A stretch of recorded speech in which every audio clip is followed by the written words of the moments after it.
व्यंजन वर्ण को 3 भागों में बांटा गया है। पहला नंबर क्या है, तो पहला नंबर है आपका स्पर्श व्यंजन, दूसरा नंबर क्या है तो अंतस्थ व्यंजन, तीसरा क्या है तो उष्म व्यंजन। ठीक है ना।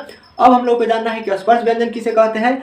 आपका कंठ हो गया, तालु हो गया, जीभ हो गया, ठीक है ना, इन सभी की सहायता से बोला जाता है, उसे कौन से कहते हैं तो उसे स्पर्श व्यंजन कहते हैं। ठीक है ना, उसे क्या कहते हैं तो स्पर्श व्यंजन कहते हैं। जैसे आपके क से लेकर म तक यानी 25 जो संख्या है वो स्पर्श व्यंजन है।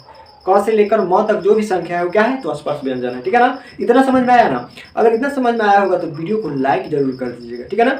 तो चलिए इसके अंतस्थ व्यंजन समझिए। अंतस्थ व्यंजन किसे कहते हैं तो वैसा वर्ण जिनका उच्चारण स्पर्श व्यंजन और उष्म व्यंजन की सहायता से होता हो, यानी उसकी घर्षण से होता हो, उसे क्या कहते हैं तो अंतस्थ व्यंजन कहते हैं।